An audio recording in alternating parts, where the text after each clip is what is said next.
Hello and welcome to SPMIS Academy. Today we'll analyze important newspaper articles of 10th November 2025. Please note you can download the PDF version of today's newspaper analysis by clicking the link given in the comment section. This is the list of the topics that we'll be covering from today's newspaper.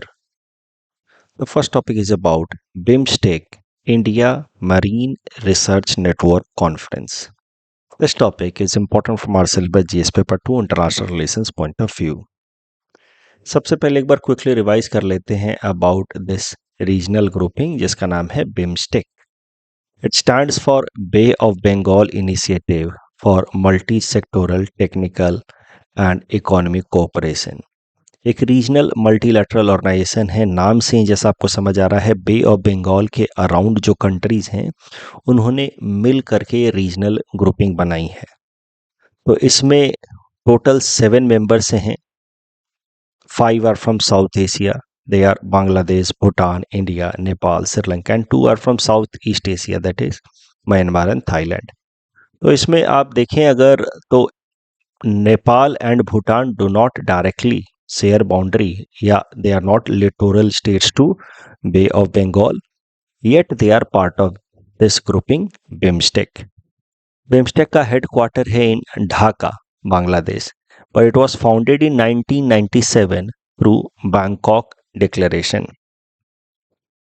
BIMSTEC का अगर significance देखा जाए भारत के perspective से तो it acts as a bridge for connecting with south east Asia. तो भारत के act east policy implementation के लिए बिम्स्टेक प्लेटफॉर्म इज इम्पॉर्टेंट. दूसरा most important significance of BIMSTEC for India is that BIMSTEC acts as a platform to isolate Pakistan in South Asia region. Bharat का एक foreign policy का core अब गोल है कि पाकिस्तान को आइसोलेट किया जाए, खासकर साउथ एशिया रीजन में.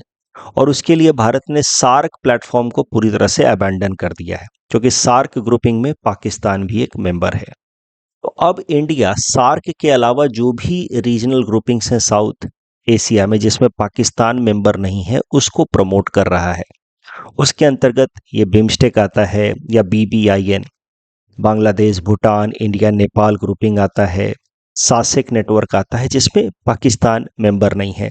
सो these platforms are significant from India's foreign policies core in current time, that is to isolate Pakistan in South Asia. अब करंट न्यूज ये है कि बिम्स्टेक प्लेटफॉर्म पे पहली बार एक BIMSTEC India marine research network conference conduct कराई गई है इन कोची. तो प्लेन्स पर्सपेक्टिव से याद रखना है कि BIMSTEC India marine research network conference कहाँ कराई गई पहली बार. It was in Kochi. अब ये जो कॉन्फ्रेंस है BIMSTEC India marine research network conference, it is part of this network BIMSTEC India marine research network. इसी के अंतर्गत ये कॉन्फ्रेंस कराया गया. तो ये जो नेटवर्क है ये साल 2024 के दिसंबर में लॉन्च किया गया था by our external affairs minister doctor S Jaishankar sahab. इस BIMSTEC India marine research network के अंतर्गत बिम्स्टेक कंट्रीज के अंदर अलग अलग जो इंपॉर्टेंट इंस्टीट्यूशंस हैं जो मरीन फील्ड में रिसर्च कर रहे हैं या उनके जो इंपॉर्टेंट रिसर्चर्स हैं उनको एक साथ एक प्लेटफॉर्म पे लाने की कोशिश कर रहा है भारत. तो इसी कारण से भारत की इनिशिएटिव आप मान सकते हैं कि एक नेटवर्क लॉन्च किया गया BIMSTEC India marine research network साल 2024 में, और इस नेटवर्क के अंतर्गत पहली बार कॉन्फ्रेंस कराई गई इन कोची. तो इस पर्सपेक्टिव से याद रखना है ये जो BIMSTEC India marine research network Bharat ने लॉन्च कराया है, it is in line with India's policy of महासागर. महासागर देखिए, भारत सरकार ने साल 2015 में इंडियन ओशन के अंदर जो आइलैंड कंट्रीज हैं मेनली श्रीलंका एंड मालदीव, उनके साथ रीजनल कोऑपरेशन को स्ट्रेंथन करने के लिए ताकि हम ब्लू इकोनॉमी के लक्ष्य को हासिल कर पाए. क्या होता है blue economy? Sustainable use of marine resources कहा जाता है ब्लू इकोनॉमी. जैसे लैंड के ऊपर सस्टेनेबल यूज किया जाए रिसोर्सेज का तो उसको कहा जाता है ग्रीन इकोनॉमी. ओशनिक एरियाज में अगर सस्टेनेबल यूज पे फोकस किया जाए तो उसको कहा जाता है ब्लू इकोनॉमी. तो ब्लू इकोनॉमी के लक्ष्य को हासिल करने के लिए साल 2015 में हमारे प्रधानमंत्री नरेंद्र मोदी जी ने एक इनिशिएटिव लॉन्च किया जिसका नाम था Sagar. It stands for security and growth for all in the region. Sagar initiative में मेनली फोकस किया गया on collaborating with island countries like Sri Lanka and Maldives in order to explore opportunities in blue economy. फिर बाद में प्रधानमंत्री जी ने इस सागर इनिशिएटिव को एक्सपैंड करके बना दिया Mahasagar. Now Mahasagar stands for mutual and holistic advancement for security across the region. और अब महासागर इनिशिएटिव में सिर्फ श्रीलंका या मालदीव पे फोकस नहीं है, तमाम ईस्ट अफ्रीकन कंट्रीज या साउथ ईस्ट एशियन कंट्रीज के साथ भी कोलैबोरेशन करने पे फोकस कर रहा है भारत। देखिए, भारत इंडियन ओशन के अंदर नहीं चाहता है कि कोई भी आउटसाइड पावर जैसे कि चाइना या यूएस का अनड्यू इन्फ्लुएंस बढ़े, और इसके लिए भारत इंडियन ओशन के अंदर जो लिटोरल स्टेट्स हैं उनके साथ अपनी कोलैबोरेशन को मजबूत करने में लगा रहता है in order to strengthen its own footprint, make Indian navy blue water navy in the Indian Ocean. Blue water navy मतलब it should be the first responder in case of any emergency, ताकि किसी foreign power की जरूरत ही ना पड़े।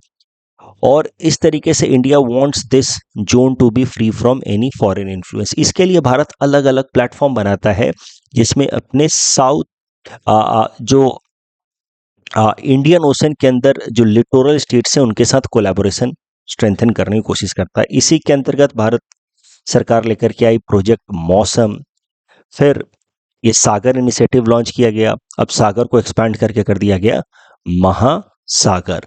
तो that is the strategic goal behind महासागर initiative. अब महासागर इनिशिएटिव के अंतर्गत ये फिर BIMSTEC India marine research network बनाया गया, जिसका कॉन्फ्रेंस अभी हाल फिलहाल में कराया गया कोची में।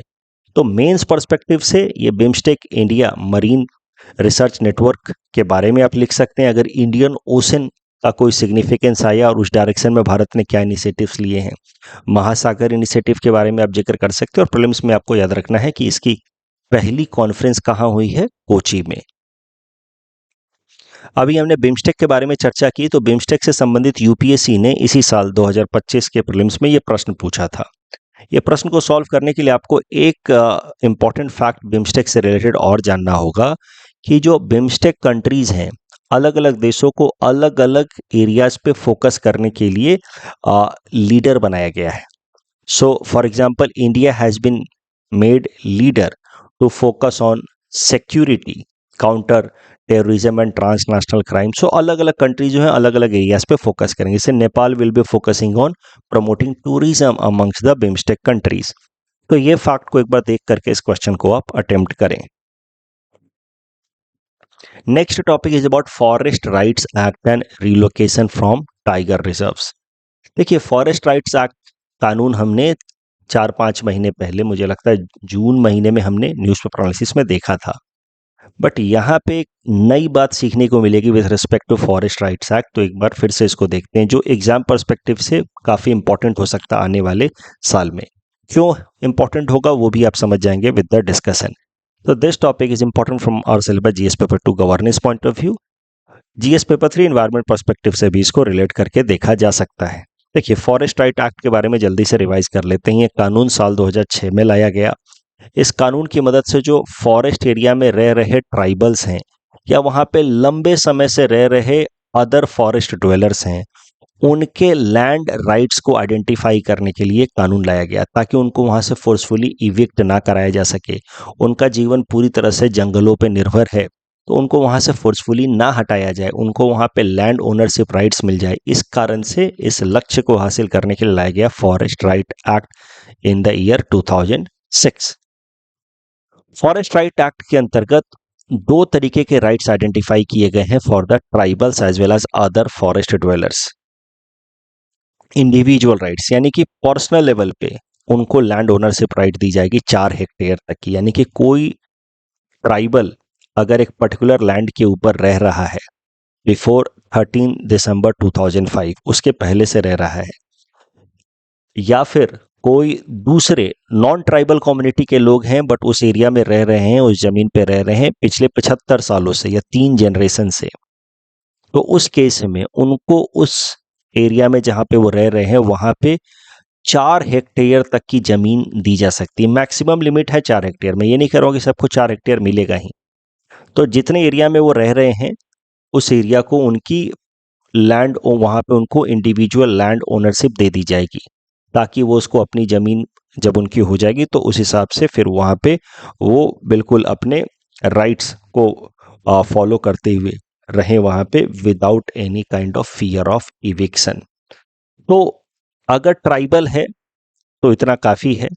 13 दिसंबर 2005 से पहले किसी फॉरेस्ट एरिया में रह रहा है, है ट्राइबल फैमिली है, तो उसको 4 हेक्टेयर तक, मैक्सिमम 4 हेक्टेयर की बात है, लैंड दिया जा सकता है।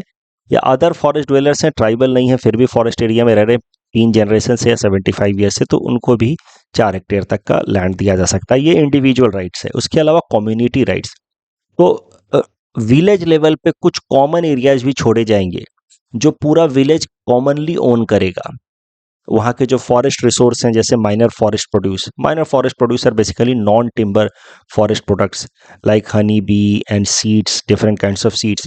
तो कुछ कॉमन एरिया भी छोड़े जाएंगे जहाँ से ये जो फॉरेस्ट ड्वेलर्स हैं, ट्राइबल्स हो या नॉन ट्राइबल्स हो, ये वहाँ से माइनर फॉरेस्ट प्रोड्यूस को एक्सट्रैक्ट कर पाए। So these are the 2 rights, individual rights, land ownership up to 4 hectares, and community rights जहां पे माइनर फॉरेस्ट प्रोड्यूस को कलेक्ट करने का अधिकार दिया जाएगा। रिकॉग्निशन कैसे होगी कि कौन सा परिवार कहाँ पे रह रहा है, किसको वहाँ की लैंड ओनरशिप दी जानी चाहिए? तो ग्राम सभा को यह काम दिया गया है रूरल एरियाज में कि वो आइडेंटिफाई करे परिवारों के नाम और फिर वो नाम को प्रपोज करे जो अल्टीमेटली अप्रूव होगी by a committee at district level headed by district magistrate. तो ये जो फॉरेस्ट राइट एक्ट्स है, इसको अगर इम्प्लीमेंटेशन की इसकी बात देखें तो it is mainly to be implemented by the state government. इसके लिए स्टेट गवर्नमेंट ने अलग अलग लेवल पे कमिटीज़ बनाई हैं ताकि कोई इंक्लूजन एक्सक्लूजन एरर ना हो, ट्राइबल्स को आइडेंटिफाई किया जाए और उस हिसाब से उनको उनके राइट्स दिए जाए। सो डिस्ट्रिक्ट लेवल कमिटी है और उसके नीचे तो ग्राम सभा है ही, ग्राम सभा नाम प्रपोज करेगी, फिर डिस्ट्रिक्ट लेवल कमिटी पे नाम जाएगा और डिस्ट्रिक्ट लेवल कमिटी से पहले it goes to sub divisional level committees. तो इससे आपको बस ये पता चल रहा है कि there are several filtration processes जिससे थ्रू होते हुए फिर नाम जो है प्रपोजल जो है डिस्ट्रिक्ट लेवल पे आइडेंटिफाई होती हैं। समस्या क्या है, इतना ये पिछले 4-5 महीनों से लगातार न्यूज़ में चल रहा है फॉरेस्ट राइट्स एक्ट से रिलेटेड। लास्ट टाइम जब हमने जून महीने में डिस्कस किया था तो भी हमने ये इशू डिस्कस किया था। एक बार मैं यहाँ रिवाइज करा दूं and then I will come to the current issue. तो प्रॉब्लम क्या है कि इतने सारे फिल्टरेशन लेवल्स बनाए हुए हैं कि ग्राम सभा आइडेंटिफाई करेगी, फिर सब डिविजनल लेवल कमेटी पे होगा, फिर डिस्ट्रिक्ट लेवल कमेटी आइडेंटिफाई करेगा forest rights act of individual family. इस कारण से बहुत सारा रिजेक्शन होता है। 42% of the claims were rejected. Families claim करती हैं कि यहाँ पे हम रह रहे हैं इतने सालों से और फिर वो क्लेम रिजेक्ट हो जाते हैं, दे आर फोर्सफुली इवेक्टेड। ये जो क्लेम रिजेक्शन का परसेंटेज है आसाम में और भी ज़्यादा, इट इज़ अप टू 60%। ये तो इन जनरल बात हो गई जिस कारण से फॉरेस्ट राइट एक्ट पिछले 5-6 महीनों से न्यूज़ में है कि इतने सारे फिल्टरेशन प्रोसेसेस हैं कि बहुत सारे क्लेम्स रिजेक्ट होते हैं।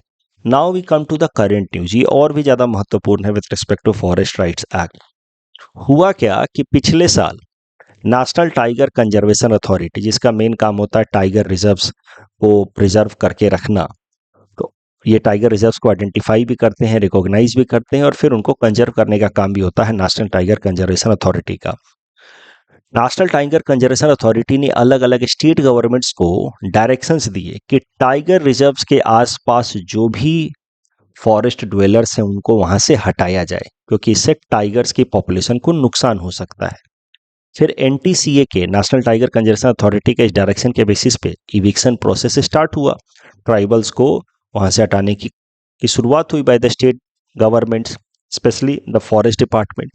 अब कई सारे जगहों पे ट्राइबल्स प्रोटेस्ट करने लगे कि हमारे अधिकारों का वायलेशन हो रहा है। For example Jenu Kuruba tribe in Karnataka around Nagarhole national park, they are protesting for about last 6-7 months कि उनके राइट्स का वायलेशन हो रहा है, they are being forcefully evicted. इस तरह के और भी कई सारे जगहों पे ट्राइबल्स प्रोटेस्ट कर रहे हैं।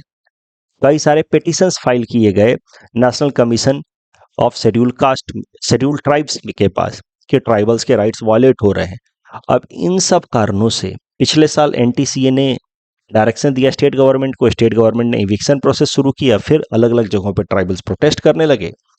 तो अब union ministry of tribal affairs ने एक नया पॉलिसी फ्रेमवर्क रिलीज किया है फॉर दीज फॉरेस्ट ड्वेलर्स। इनको कैसे ट्रीट किया जाना है, even if they live in tiger reserves या नेशनल पार्क, तो इनके लिए क्या अधिकार हैं, ये सब का एक फ्रेमवर्क रिलीज किया है union ministry of tribal affairs ने। ये पॉलिसी फ्रेमवर्क कहता है कि the relocation must be voluntary not forced. In tribals को फोर्स नहीं किया जा सकता अपनी जगह से हटने के लिए, वॉलेंटरी होगा। आप उनको कुछ मॉनेटरी कंपनसेशन प्रपोज करें, अगर वो मान जाते हैं तो फिर आप वॉलेंटरी तरीके से इनका ट्रांसलोकेशन कराएं। You can not force them to evict.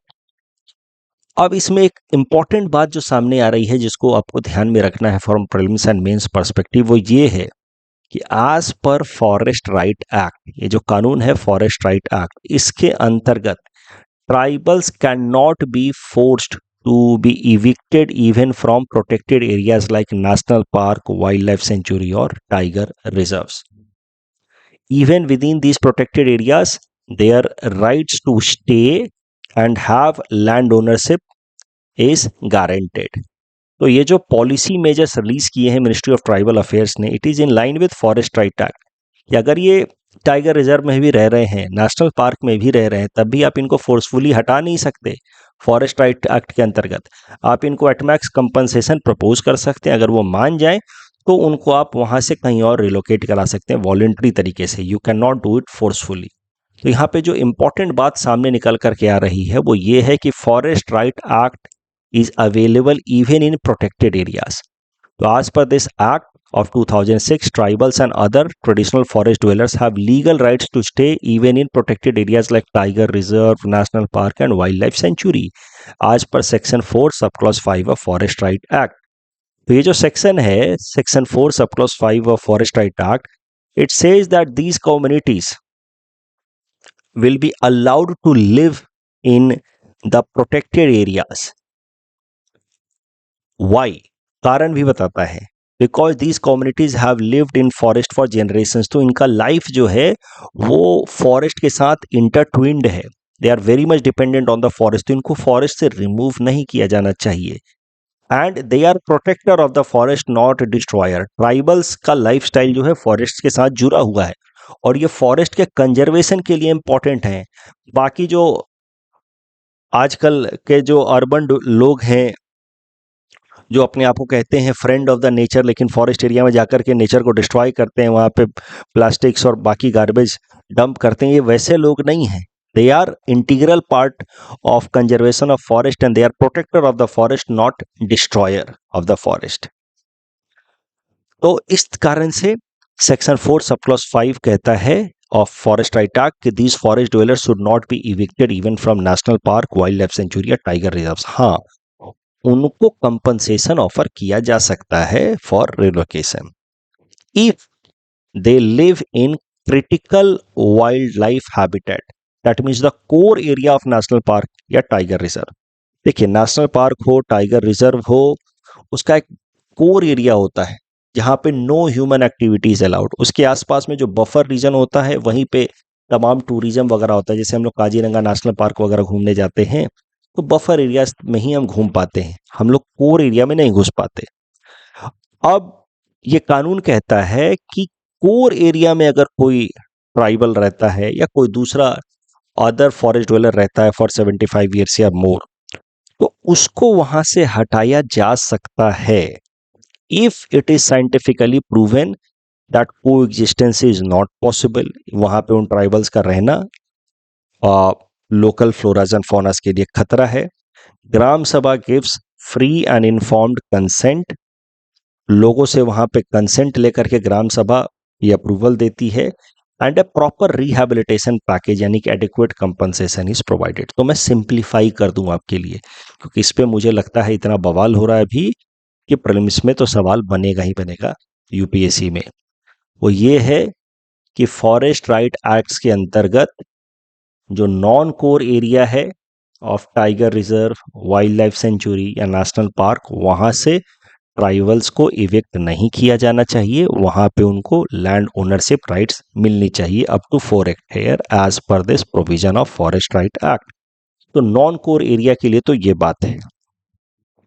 Even core area of a wild life sanctuary, national park या टाइगर रिजर्व से भी they will be not evicted forcefully, वहां से उनका इविक्शन कराया जा सकता है अगर ये 3 कंडीशंस पूरे होते हैं। तो अगर ये कंडीशंस नहीं पूरे होते हैं तो these tribals can be allowed, these forest dwellers can be allowed and should be allowed to live even in the core areas. तो कोर एरियाज में ये रह सकते हैं अगर ये 3 कंडीशंस पूरे नहीं होते हैं। तो first, that it is scientifically proven that the coexistence is not possible, informed consent मिल जाए वहां के फॉरेस्ट ड्वेलर्स का, and a proper rehabilitation package is given.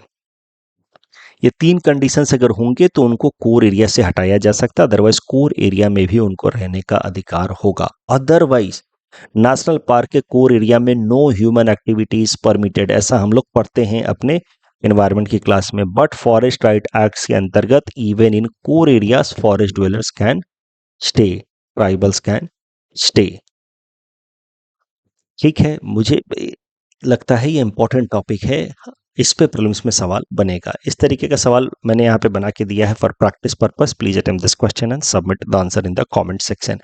Mains में आपसे ऐसा सवाल पूछा जा सकता है with respect to significance of forest right act and challenges in its implementation. तो एक करंट इश्यूज के बारे में लिखिए और बताइए कि कैसे forest right act comes in conflict with wild life protection act, there are some dispute या एम्बिग्विटीज।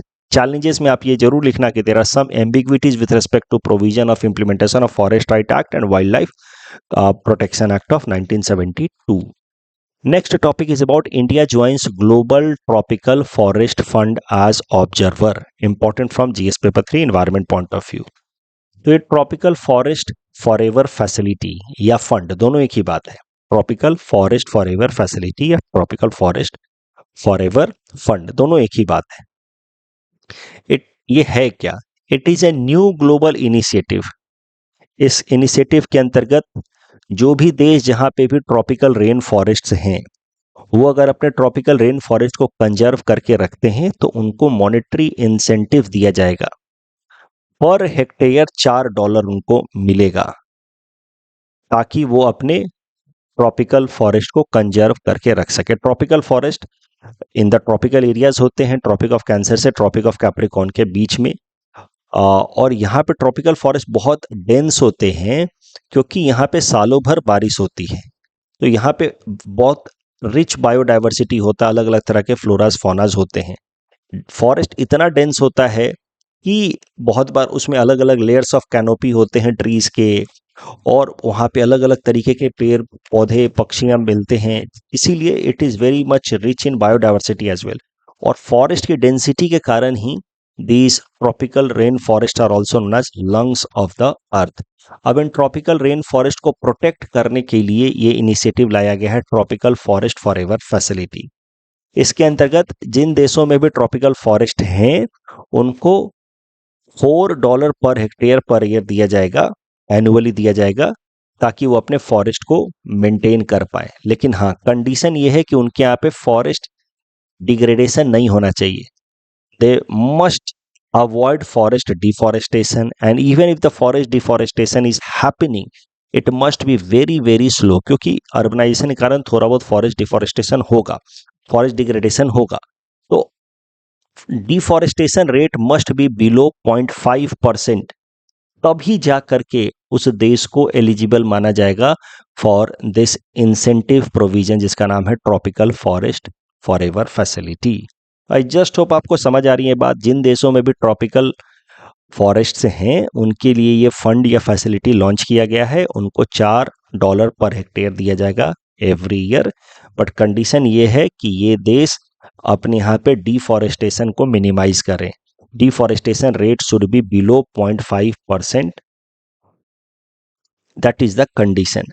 फंडिंग कहाँ से आएगी इन देशों को देने के लिए? तो contribution by developed and high income countries, वहां से फंडिंग आएगी, या प्राइवेट फिलियंथ्रोपिक या ग्लोबल फाउंडेशंस, दुनिया भर में जो रिच लोग हैं वो थोड़े फिलियंथ्रोपिक कंट्रीब्यूशन करेंगे या इंटरनेशनल ऑर्गेनाइजेशंस कंट्रीब्यूट करेंगे, और ये मनी उन्हीं देशों को दिया जाएगा जिनके यहाँ पे फॉरेस्ट जो है, ट्रॉपिकल रेन फॉरेस्ट है, वो एनुअल पेमेंट मिलेगा, और उसी एरिया के लिए उनको पैसा मिलेगा जहाँ पे फॉरेस्ट अभी भी स्टैंड कर रहा है। ये नहीं कि पहले फॉरेस्ट हुआ करता था अब काट दिया और उसके लिए भी पैसा क्लेम करोगे, no, only for that areas where the forest is still standing, उसके लिए पर ईयर आपको $4 पर हेक्टेयर मिलेगा।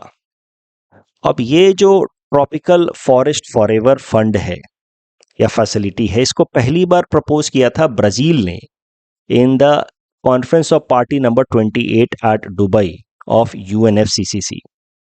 वहां पे पहली बार ब्राजील ने प्रपोज किया था। अब आज से 10 नवंबर से ब्राजील के अंदर बेलेम समिट स्टार्ट हो रही है, which is conference of party number 30 of UNFCCC। और बिफोर या ahead of beginning of बेलेम summit COP30 of UNFCCC, Brazil has officially launched Tropical Forest Forever Facility. It was proposed in COP28 2 years back. Now it has been officially launched by Brazil. Brazil ने इसमें $1 billion का खुद contribution किया है। उसके अलावा Indonesia has committed $1 billion, Colombia has contributed $250 million, Norway has announced it will contribute $3 billion but over a decade, एक बार में नहीं 10 साल में देगा। अब प्रीलिम्स पर्सपेक्टिव से आपको ये याद रखना है कि India has decided to join this tropical forest forever facility initiated by Brazil, but India will not be direct a member, it will join as an observer state. तो India joins tropical forest forever facility as an observer. उसके अलावा बेलेम summit शुरू होने से पहले, आज से शुरू होगी, उसके पहले ब्राजील के प्रेसिडेंट ने एक और अनाउंसमेंट किया है, बेलेम कमिटमेंट। बेलेम कमिटमेंट के अंदर ही has urged world countries to quadruple, 4 times increase करने के लिए उन्होंने रिक्वेस्ट किया वर्ल्ड कंट्रीज को of sustainable fuels by 2035। Sustainable fuel जैसे कि बायोफ्यूल्स का जो मौजूदा यूज है उसको 4 गुना बढ़ाने का उन्होंने रिक्वेस्ट किया है वर्ल्ड कंट्रीज को। इसको कहा गया बेलेम कमिटमेंट। तो मैंने जब 2-3 दिनों पहले UNFCCC की हिस्ट्री बताई थी तो वहाँ पे मैंने ये भी कहा था कि अब UNFCCC के अंतर्गत कॉन्फ्रेंस ऑफ पार्टी नंबर 30 शुरू हो रही है बेलेम में। अब बेलेम के अंदर रोज कुछ ना कुछ इंपॉर्टेंट अनाउंसमेंट्स होंगे, डिस्कशंस होंगे, उसकी मैं बॉल बाय बॉल कमेंट्री आपको देता रहूँगा in the successive newspaper analysis. तो अभी बेलेम समिट शुरू होने से पहले ही 2 इनिशिएटिव हमने देख लिया, ये forest forever facility and बेलेम commitment. आगे भी इस तरीके के जो भी डेवलपमेंट्स होंगे बेलेम के अंदर वो हम लोग देखते रहेंगे। इस टॉपिक के बेसिस पे प्रीलिम्स प्रैक्टिस क्वेश्चन है, please attempt this question and submit the answer in the comment section. Next topic is about net zero and negative zero. मुझे पता है कि आपको जानते हैं आप लोग कि नेट जीरो क्या होता है, नेगेटिव जीरो क्या होता है, बट एक बार फिर से देखते हैं इसके बारे में with respect to greenhouse gas emission, and then we will also see some facts with respect to countries जिन्होंने कुछ targets रखे हैं with respect to net zero and negative zero. तो this topic is again going to be important from our syllabus GS paper 3 environment point of view. देखिए net zero का simple सा मतलब ये है कि कोई भी देश अपने आप को अगर net zero with respect to green house gas emission कहता है तो इसका मतलब जितना भी ग्रीन हाउस गैस इमिशन वो इमिट करता है उतना ग्रीन हाउस गैस इमिशन वो कैप्चर भी करता है from atmosphere through different abatement technologies like tree planting या कार्बन सेक्वेस्ट्रेशन मेथड। तो एक तरफ से ग्रीन हाउस गैस इमिशन कर रहा है और जितना इमिशन कर रहा है उतना वो कैप्चर भी करना शुरू कर दे, तो वैसे देश को कहा जाता है कि the country has attend net zero. Net zero क्यों जरूरी है ये भी जरा समझते हैं। तो जो हमारा लक्ष्य है कि 1.5 डिग्री सेल्सियस से ज़्यादा टेम्परेचर नहीं बढ़ना चाहिए एटमॉस्फेयर का by the year 2100 as per Paris agreement, ये लक्ष्य को अगर हासिल करना है तो IPCC inter governmental panel on climate change एक इम्पॉर्टेंट ऑर्गेनाइजेशन है, 1988 में बनाई गई थी, जो क्लाइमेट चेंज से रिलेटेड रिपोर्ट्स पब्लिश करती रहती और इन रिपोर्ट्स के बेसिस पे ही फिर conference of parties of UNFCCC में फैसले होते हैं with respect to climate change targets.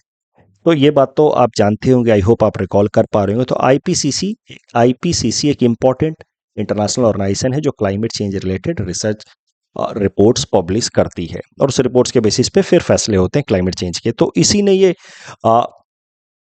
2018 के एक स्पेशल रिपोर्ट में कहा कि अगर 1.5 डिग्री सेल्सियस वाला टारगेट हमें अचीव करना है जो पेरिस एग्रीमेंट में रखा गया है, और आईपीसीसी के ही रिपोर्ट के बेसिस पे ये 1.5 डिग्री सेल्सियस वाला टारगेट रखा गया था इन पेरिस एग्रीमेंट 2015। और अब आईपीसीसी ने एक स्पेशल रिपोर्ट में 2018 में बाद में कहा कि अगर ये टारगेट हासिल करना है तो पूरे दुनिया को कलेक्टिवली 2050 तक नेट जीरो अटेन कर लेना होगा। और फिर आईपीसीसी के इस स्पेशल रिपोर्ट के बेसिस पे ग्लासगो के अंदर जो कॉन्फ्रेंस ऑफ पार्टी नंबर 26 हुई ऑफ यूएनएफसीसीसी इन 2021, वहां पे वर्ल्ड कंट्रीज को एनकरेज किया गया कि सब लोग अपना अपना नेट जीरो का एक टारगेट ईयर अनाउंस करें कि कब तक वो अपने कंट्री लेवल पे नेट जीरो अटेन करेंगे। तो फिर इसके बाद अलग अलग देशों ने अपना नेट जीरो का टारगेट अनाउंस किया। यूरोपियन यूनियन ने कहा 2050 तक, यूएस ने भी कहा कि 2050 तक दे will B attaining net zero. China which is largest emitter of green house gas, it committed कि वो नेट जीरो अटेन करेगा 2060 तक। और भारत ने कहा कि we will attain net zero by 2070। तो this is one of the 5 Panchamrit strategy of India which is collectively India's nationally determined contribution under Paris agreement. आपको ये बस याद रखना है, सारे नाम याद नहीं रखने, लेकिन बस ये जानना है कि 8 छोटे छोटे ऐसे देश हैं जिन्होंने अभी तक नेट जीरो अटेन कर लिया है। There are 8 countries, they are small yet there are 8 countries who have already attained net zero status। उसमें सबसे पहले भूटान है, उसके अलावा कॉमरोस, गैबोन, गियाना, Madagascar, new Panama and Suriname है। अब नेट जीरो जब आप समझ गए तो निगेटिव जीरो भी समझ लीजिए। निगेटिव जीरो का मतलब ऐसे देश जितना वो ग्रीन हाउस गैस इमिशन करते हैं उससे ज़्यादा वो ग्रीन हाउस गैस कैप्चर करते हैं। Such countries are known as negative zero या कार्बन नेगेटिव। नेट जीरो को कहा जाता है कार्बन न्यूट्रल, नेगेटिव जीरो कहा जाता है कार्बन नेगेटिव। और Bhutan is considered to be the first country who attend carbon negative या negative zero status in 2015। Bhutan के बाद Suriname attend this status later on in 2022। Topic discussion के बेसिस पे prelims practice question है। Please run this question and submit the answer in the comment section. Vande Mataram से संबंधित जो प्रश्न था उसमें ये बस तीसरा स्टेटमेंट गलत है, बाकी 3 स्टेटमेंट सही हैं। अब्राहम अकॉर्ड से रिलेटेड दूसरा स्टेटमेंट गलत है, of course Saudi Arabia is not directly part of Abraham accord. Climate change से रिलेटेड पहला स्टेटमेंट सही है, बाकी दोनों गलत हैं, क्योंकि अडेप्टेशन जो है वो रूट कॉज को डील नहीं करता है। It deals with change in our approach to tackle climate change. And carbon pricing जो है वो मिटिगेशन का अप्रोच है, ना कि अडेप्टेशन का, क्योंकि उससे green house gas emission cut down होंगे। यहाँ पूछ रहा था नॉट करेक्ट, तो आंसर विल बी 2 and 3। ये तो सीधा सीधा जवाब होगा अमूल। That's all from our side for today. Thanks for watching.